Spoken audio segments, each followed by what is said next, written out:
اگر سب کچھ طے ہوا ہوا ہی ہے تو پھر میں کسی چیز کی کیا ایفرٹ کروں کہ ہونا ہی وہ ہے جو اللہ رب العزت نے طے کیا ہوا ہے، پھر میں کیا کوئی کام کاج کروں؟ اور یہی امتحان ہے کہ سمجھ نہ آنے کے باوجود ہم ان کے اوپر ایمان لے کر آتے ہیں۔ اور اسی طرح ایک شخص جس کو سزا مل رہی ہے، اگر اس کو سمجھ آ جائے کیوں سزا مل رہی ہے تو وہ چپ رہے گا، اسے پتا ہوگا میں نے غلط کیا ہے، مگر اگر اسے فضول میں سزا مل رہی ہے، جبرن اس سے کوئی چیز کروائی گئی ہے، تو وہ تو ساری زندگی یہی کہے گا میرے ساتھ ظلم ہوا ہے۔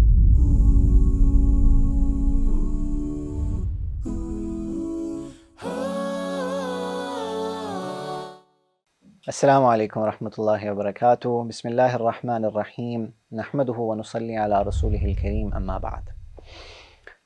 ہم نے یہ عقائد کا سلسلہ شروع کیا، ہم نے ایمانیات کا تذکرہ شروع کیا کہ ہمارا ایز مسلمز کن چیزوں کے اوپر ہم فیتھ رکھتے ہیں، کن چیزوں کے اوپر ہم ایمان لے کر آتے ہیں، کیا وہ چیزیں ہیں جو ضروریات دین میں سے ہیں جن کے اوپر ایمان لے کر آنا آف اٹ موسٹ امپورٹنس ہے۔ اگر ہم نہیں لے کر آ رہے تو ہمارے اسلام کے اندر پھر شک ہے، ہمارے ایمان کے اندر پھر شک ہے۔ ان میں سے جو آخری چیز ابھی ہم نے ڈسکس کرنی ہے، جس کے بعد ہم یہ اپنے آئیڈیالوجیز والے سیشن کو کمپلیٹ کریں گے اور اس کے بعد ہم ریچولز ورشپس کے اوپر، عبادات کے اوپر جائیں گے، اس میں آخری چیز ہے تقدیر کے بارے میں۔ تقدیر کے بارے میں سب سے پہلے، اور یہ میں آخر میں بھی بات کروں گا، میں شروع میں بھی کہہ دیتا ہوں کہ اللہ کے نبی نے اس سے ہمیں ڈسکریج کیا کہ اس کو زیادہ ڈسکس مت کرو، کہ کہیں نہ کہیں تمہاری عقل جواب دی جائے گی اور کہیں نہ کہیں ایک موقع آئے گا کہ تم اس کو سمجھ نہیں پاؤ گے۔ میں آخر میں اس حدیث کو بھی مینشن کر دوں گا، مگر شروع میں ہم اس کو تھوڑا سا، چونکہ آج کل ایک بہت کنفیوزنگ چیز بھی بنی ہوئی ہے، ہمیں سمجھ بھی نہیں آتی، ہم اس کو سمجھنے سے قاصر ہو جاتے ہیں۔ جب سمجھنے سے قاصر ہوتے ہیں تو اس کے بعد دونوں نتائج ہو سکتے ہیں، یا تو انسان اپنی اسی پوزیشن پہ رہتا ہے، کہتا ہے چلو ٹھیک ہے مٹی ڈالو یار، جو ہوگا دیکھا جائے گا، اور دوسری ایک خطرناک چیز یہ آتی ہے کہ انسان کہتا ہے کہ یار جب یہ ہوا ہوا ہے تو پھر میں کروں کیا۔ بیسکلی تقدیر کیا ہے؟ اس کو ہم انگریزی میں پری ڈیسٹینیشن کہتے ہیں، اور اس کے کہنے کا بیسکلی، اس کے اوپر ایمان لانے کا مطلب یہ ہے کہ بیسکلی ہم اس چیز کے اوپر فیتھ رکھتے ہیں کہ واٹ ایور از ہیپننگ، جو کچھ بھی ہو رہا ہے، it is actually predetermined by destiny, کہ یہ لکھا ہوا ہے، یہ فیٹ ہے اور یہ اللہ رب العزت کی طرف سے طے ہے۔ اس طریقے سے ہم اس چیز کو عام طور پہ تعبیر کرتے ہیں، اور قرآن میں سورہ احزاب کے اندر بھی اللہ رب العزت یہ بات کرتے ہیں کہ وَكَانَ أَمْرُ اللَّهِ قَدَرًا مَقْدُورًا، کہ اللہ رب العزت کی جو معاملات ہیں، اللہ رب العزت کا جو حکم ہے وہ ہو کر رہنے والا ہے، that is decided۔ جب یہ بات ہمارے سامنے آتی ہے تو ہم ایک کنفیوژن میں پڑ جاتے ہیں، اور اس کے بعد پھر ایک یہ سوال بڑا ایک اس کا ضروری، اس کے بعد ایک سوال ہر ایک کے ذہن میں پیدا ہو جاتا ہے کہ اگر یار یہ ہے ہی تو پھر ہم کیا کر رہے ہیں؟ اگر سب کچھ طے ہوا ہوا ہی ہے تو پھر میں کسی چیز کی کیا ایفرٹ کروں کہ ہونا ہی وہ ہے جو اللہ رب العزت نے طے کیا ہوا ہے؟ پھر میں کیا کوئی کام کاج کروں کہ اللہ رب العزت کی طرف سے طے ہوا ہوا ہے؟ میں کیا کوئی نیکی کروں کہ اگر وہ میرے حصے میں نہیں ہے، میرے نصیب میں نہیں ہے تو ہے ہی نہیں، تو میں کیا کروں؟ جو ہونی ہوگی وہ آٹومیٹکلی ہو جائے گی۔ اور میں کیا کسی گناہ سے رکوں کہ جو میرے نصیب میں ہی گناہ لکھا ہوا ہے تو وہ تو میں نے کر کے رہنا ہے، تو میں کیا کروں بچ کے؟ تو اتنا زیادہ ٹینشن لینے کی ضرورت نہیں ہے، جیسے چلتے چلتے رہو۔ پھر یہ ایک چیز آ جاتی ہے یہاں پہ، ہمیں جو بات سمجھنی ہے، اور ایک اس کو ذرا غور سے میں اور آپ سننے کی کوشش کریں کہ ہم سے یہاں پہ غلطی ہو رہی ہے، اور وہ غلطی ہو رہی ہے کہ ہم دو جملوں کے درمیان فرق نہیں کر پا رہے۔ ایک جملہ یہ ہے جدھر سے ہم کنفیوز ہو رہے ہیں، وہ یہ ہے کہ اللہ رب العزت نے یہ لکھ دیا ہے کہ ایسا ہونا ہے، اللہ تعالیٰ نے طے کیا ہوا ہے کہ ایسا ہونا ہے۔ عام طور پہ یہ بات ہم کہہ دیتے ہیں کہ اللہ رب العزت کی طرف سے طے ہے، یا اللہ تعالیٰ نے لکھا ہوا ہے کہ ایسا ہونا ہے۔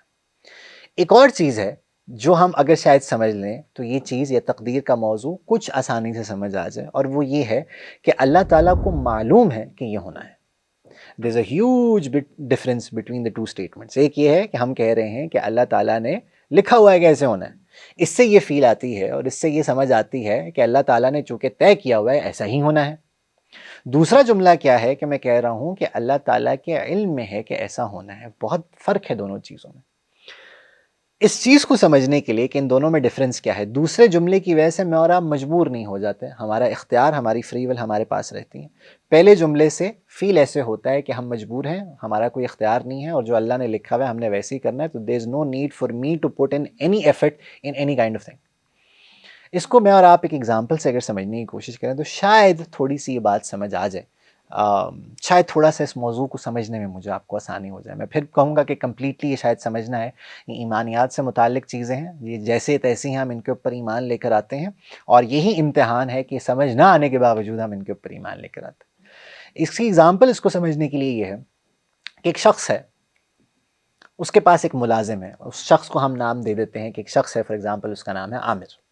اور اس کا ملازم ہے جس کا نام ہے خالد۔ خالد عامر کے پاس کام کر رہا ہے پچھلے 20 سال سے، اور خالد جو اس کے پاس کام کر رہا ہے، عامر کو اس کی رگ رگ کے بارے میں واقفیت ہے، اس کے بارے میں علم ہے، وہ جانتا ہے کیا کرتا ہے کیا نہیں کرتا، میں اس کو جب کیا کہتا ہوں تو پھر یہ آگے سے کیسے رسپونڈ کرتا ہے، میں اگر ایسے کرتا ہوں تو وہ کیا ایسے کہتا ہوں تو وہ کیا کرتا ہے، جب میں ایسے کہتا ہوں تو وہ کیا کرتا ہے، یہ ساری چیزیں definitely 20 years of experience is a lot of amount. تو جب اتنا زیادہ تجربہ ہو جاتا ہے 20 سال میں، تو ایک دفعہ پھر ایسے ہوتا ہے کہ ایک مہمان عامر کے گھر آتا ہے۔ وہ مہمان جب عامر کے گھر آتا ہے تو عامر خالد کو کہتا ہے، جو کہ اس کا ملازم ہے پچھلے 20 سال سے، کہ خالد یار یہ بازار تک جانا اور یہ چیزیں لے کر آ جاؤ، ہم نے چائے سرو کرنی ہے اپنے مہمان کو۔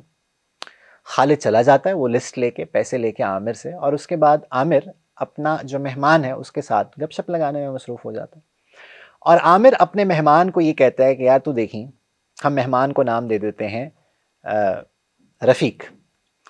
عامر رفیق کو یہ کہتا ہے جو کہ اس کا مہمان ہے کہ رفیق تم دیکھنا، میں نے خالد کو بازار بھیجا ہے یہ چیزیں لانے کے لیے، یہ اٹھا کے لے آئے گا، یہ میں نے اس کو کہا یہ ہے مگر یہ اٹھا کے لے آئے گا۔ رفیق کہتا ہے چلو دیکھ لیں گے۔ خالد جب گھر آتا ہے وہ سارا ساز و سامان لے کر، جو اس کے مالک عامر نے اسے کہا تھا، جب وہ ساری چیزیں لے کر آتا ہے تو عامر نے جو کہا ہوتا ہے رفیق کو کانفیڈنس میں رکھ کے اور چھپ چھپا کے، خالد کے سامنے یہ بات نہیں ہے، جو اس کو کہا ہوتا ہے خالد ایگزیکٹلی وہی چیزیں لے کر آتا ہے جو عامر نے کہی تھی رفیق کو کہ یہ ایسا کر کے آئے گا، حالانکہ میں نے اس کو کیٹیگوریکلی یہ لسٹ دی ہوئی ہے کہ بیٹا یہ لے کر آنا ہے، مگر خالد ایسا کرے گا۔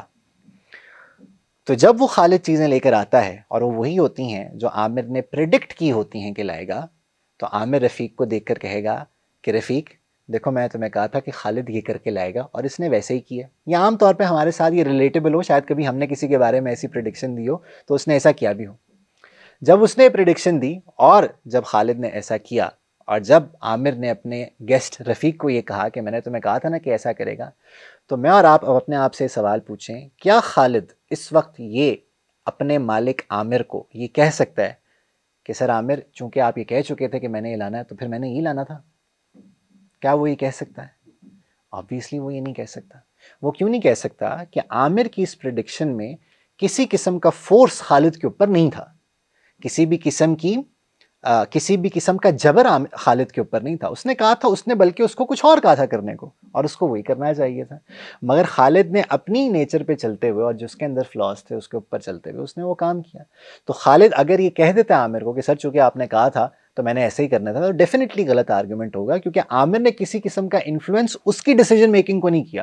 اس نے صرف پریڈکشن دی تھی کہ ایسا ہوگا۔ اس نے پریڈکشن کس بنیاد کے اوپر دی؟ اس نے پریڈکشن اس بنیاد کے اوپر دی کہ 20 سال کا تجربہ ہے اور میں جانتا ہوں اس کو۔ اگر یہ اگزامپل سمجھ آ جاتی ہیں تو اگر عامر 20 سال کے تجربے کے بعد ایک بالکل ٹھیک بات اس کے ہونے سے پہلے بتا سکتا ہے کہ یہ ایسے ہوگی، تو اللہ ہے، اور اللہ کے بارے میں ہمارا عقیدہ ہے کہ اللہ علیم ہے، کہ اللہ تعالیٰ سب سے زیادہ علم رکھنے والے ہیں۔ تو جب اللہ تعالیٰ علیم ہے اور ہم سب کے خالق اللہ ہیں، تو اللہ کو پتہ ہے کہ ابو بکر نے جا کے دنیا میں کیا کرنا ہے، عامر نے، خالد نے، زید نے، بکر نے، ان سب لوگوں نے کیا کرنا ہے۔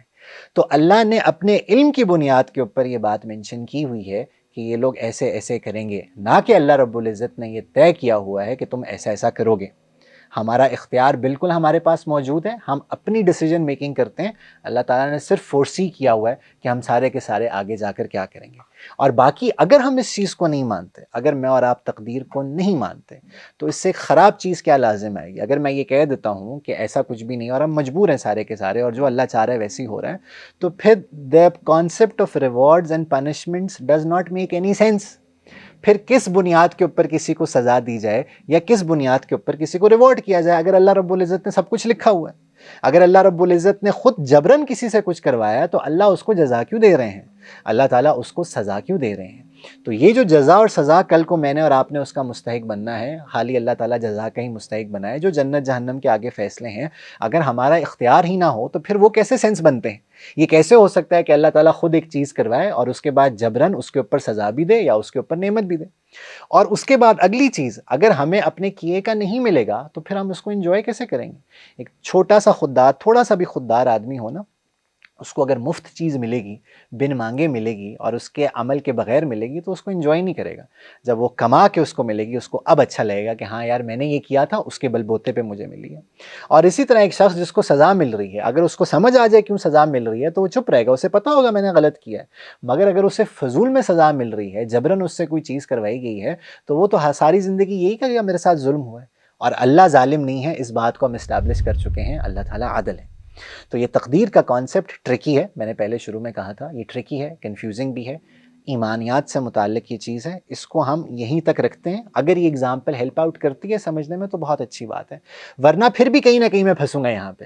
کہیں نہ کہیں پھر بھی میں یہاں پر پھنسوں گا۔ اور اللہ کے نبی صلی اللہ علیہ وسلم کی ترمذی کی حدیث کے مطابق اللہ کے نبی کے بارے میں آتا ہے، آپ نے ایک دفعہ صحابہ کو دیکھا کہ وہ اس معاملے میں آپس میں جھگڑ رہے تھے اور آپس میں ڈسکشن کر رہے تھے، تو اللہ کے نبی کے بارے میں آتا ہے کہ آپ غصے میں نکلے اور آپ نے اپنے صحابہ کو کہا کہ میں کیا یہ چیزیں تم تک لے کر آیا ہوں، اور کیا میں تمہارے ساتھ یہ ڈسکس کرتا ہوں؟ تم میں سے پہلے جو لوگ ہلاک ہوئے ہیں، جو لوگ گمراہ ہوئے ہیں، وہ انہی چیزوں میں پڑھنے کی وجہ سے ہوئے ہیں۔ چونکہ علم محدود ہے، چونکہ علم لمیٹڈ ہے، ہم اللہ تعالیٰ کی فنکشننگ کو نہیں سمجھ سکتے۔ میں ابھی چاہ کیا رہا ہوں، میں چاہ رہا ہوں کہ میں اپنے اس لمیٹڈ برین کے ساتھ، ایک چھوٹے سے دماغ کے ساتھ جس کا یوز بھی لمیٹڈ ہے، میں اللہ تعالیٰ کی فنکشننگ کو سمجھوں۔ میں اللہ تعالیٰ کو نہیں سمجھ سکتا، میں کسی عام سینئر کی فنکشننگ کو نہیں سمجھ سکتا، میں اللہ تعالیٰ کی فنکشننگ کو کہاں سمجھ سکتا ہوں؟ اگر یہ ہیلپ دیتی ہے اگزامپل سمجھنے میں تو بہت اچھی بات ہے، مگر بہتر یہی ہے کہ اس کے اوپر ایمان لے کر آیا جائے اور باقی جو آگے کی چیزیں اس کو امتحان کے اوپر چھوڑا جائے اور اللہ تعالیٰ سے یہ کہا جائے کہ اللہ ہم اس کے اوپر ایمان رکھتے ہیں، باقی تو یہ کیسے کرتا ہے، کیوں کرتا ہے، یہ تیرے علم میں ہے۔ اللہ تعالیٰ صحیح معنوں میں ہمیں سمجھنے کی توفیق عطا فرمائے۔ السلام علیکم ورحمۃ اللہ وبرکاتہ۔